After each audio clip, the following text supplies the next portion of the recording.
I'm going to say that any politician that does not put America first is spineless. Donald Trump multiple times has put himself above America. When it comes to Lankford's border bill, he shot it down for political purposes rather than passing the bill, or he told Republicans to shoot down. When it comes to January 6th, I know that we all hate the January 6th word, I'm sorry, but Donald Trump tried to send 7 fake slates of electors to key swing states, and Mike Pence said, I can't go along with this. So Donald Trump in that situation put himself above the Constitution and the democratic processes that have existed since the inception of America. Would you agree? I don't believe that. I don't agree at all. I was there. On January 6th. I was there, okay? So, and I had a lot of friends there, and we were there because we firmly believe and still believe that that election was stolen, okay, as did Trump, okay? So we believe, you know, the government, they work for us. Yeah. We are the people. We employ them, okay? So what the people wanted was to know somebody to insure us and recount, do a recount. Okay, that's all we wanted. Recount it.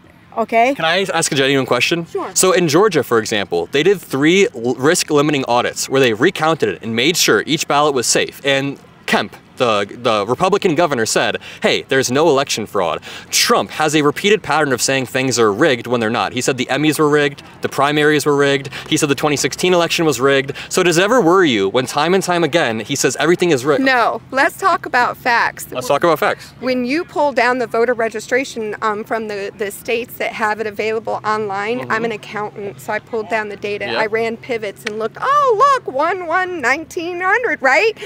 Date of birth, invalid. There's a lot of information. If you watch those hearings, how was he able to hack those Dominion machines live during the hearing and nobody did anything about it? Well, the thing is, Fox News had to settle out of court $800 million because they defamed Dominion. Dominion Voting essentially won that court case. They rolled through Fox News and Tucker Carlson got fired because of it, right? I don't have much faith in our system at this point to buy into that, that they lost that case. Pennsylvania, well, where I'm from anyway, I drove 5 hours to get here.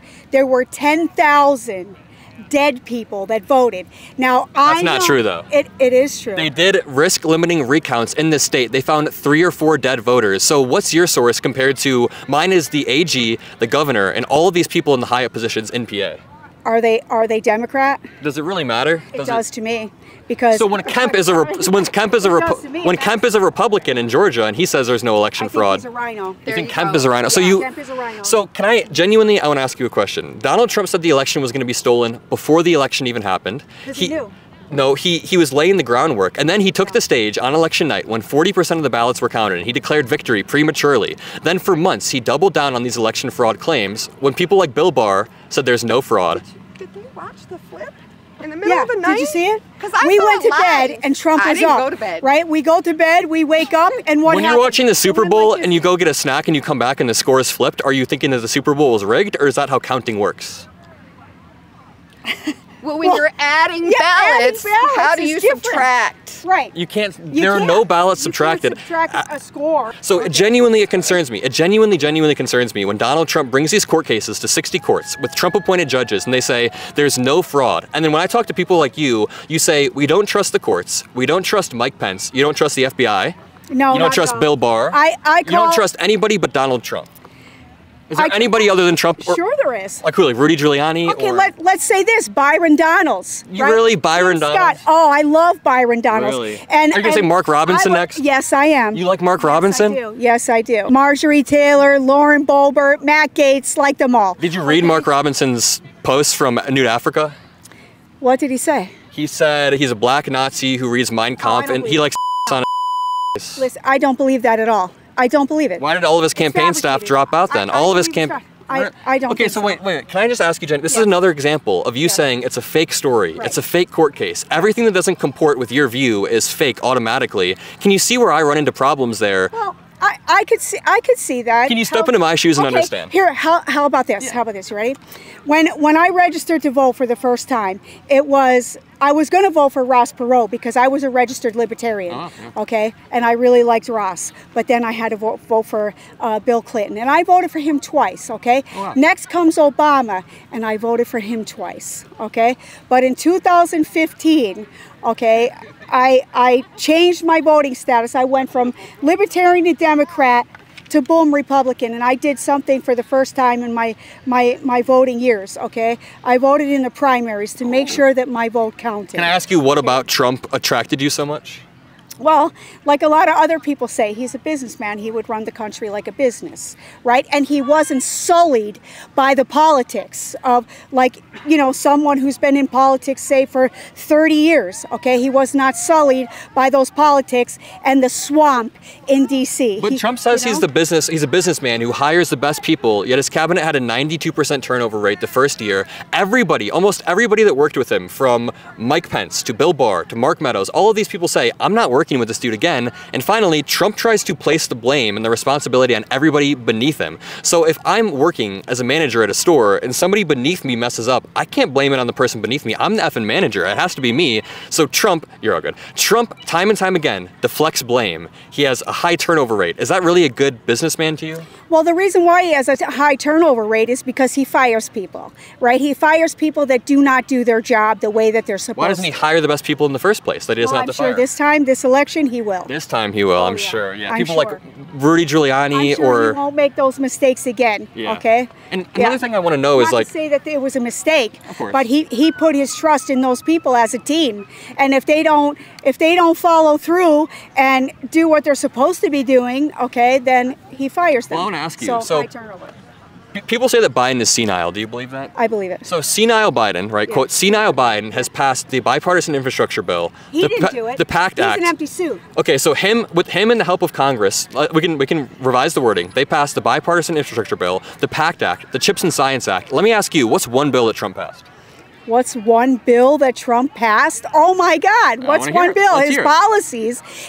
Okay. You repeat the question like it's obvious, but you don't give me an answer. No, I know one bill that he passed. Name it. Okay. Well, look at what he implemented with security in the border. I'm sorry. No, you're good. You're good. Security in the border. Roe versus Wade. Okay. The economy was up under Trump because Roe v. Wade is a decent answer. That's just from the Supreme Court, but that's a decent answer. So you're pro-life. I'm pro-choice. You're pro-choice? Why would you name Roe v. Wade as the... Well, because here's the thing. Yeah. I'm pro-choice, but not... There has to be a limit, okay? Of course, yeah. I'm not late-term abortion. Do you think Democrats do late-term abortions? They absolutely do. No. And okay, why don't you do your research, right? Why don't you call where they in the state, and I can't think of it now, but there is, okay, a couple of them. Planned Parenthood? Call them up. No, you could Google, right? You can Google what states do late-term abortion? It will come up. You call that number, and then you put your speakerphone on, right, like you are now, okay, and listen and go through. Walk me through the steps of this late-term abortion, okay? And when Kamala Harris said about the poor young girl who bled out in her car, do you want to know why that happened? Because of a botched abortion, okay? And that was malpractice at its finest. No, it was because she didn't have access to the proper. It absolutely is. No, that is what all of the investigative. That is what all. What's your source for that? Because all of the investigative institutions in that state, in Georgia, said it was because she didn't have proper access to the health care that she needed. That's not true. She had a procedure. Yeah. Okay. After the procedure, she got sepsis. So again, I'll say malpractice. Okay. So that's what happened there. And do your homework a little better with that. So what percent of abortions do you think happen in the third trimester? I don't know the percent. Do you think it's less than 5? Do you think it's less than... I wouldn't know. So if it's 1%, do you think that's okay? Do you actually think women are going through 9 months of abortion and just killing their baby for fun without any sort of medical reason? I wouldn't say that. I would hope not. I would hope there's not evil people that would do that. Okay, so if a woman goes through 9 months of pregnancy and her life is at risk if she has the baby, do you think abortion is okay? Well, if her life is at risk, there's exceptions to that.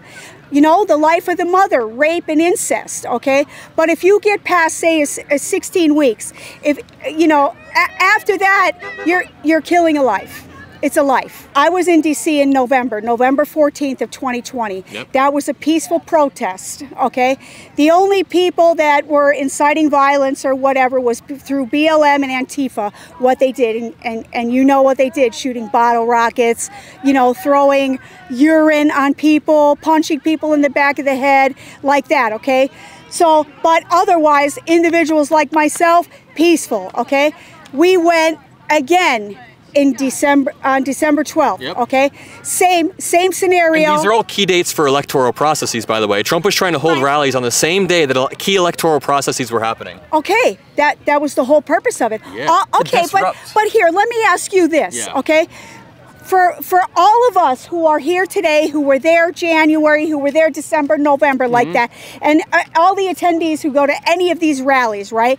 You're going to tell me that we're all like brainwashed. It's not that they're brainwashed, but 90% of the people here think the last election was stolen from them because of Donald Trump's rhetoric leading into the election, on the election. I wouldn't say the rhetoric. Well, absolutely. So if Trump never said the election wasn't stolen, or the election was stolen, no one would think that. He's the one that has said the Emmys were rigged, the primaries were rigged. In 2016, he said that there were millions of illegal votes. He created an institution during his presidency to look for it. When they found nothing, he disbanded it. He disbanded it quietly because there's no fraud. He's a sore loser. So I want to ask you, if you could step into my shoes, and I see Trump as someone who's lying about election fraud, could you see how I think he's sort of a threat to our... I think Biden and Kamala are lying to the public. About what? About a lot of things. Name one. Okay, let's talk about the World Economic Forum, right?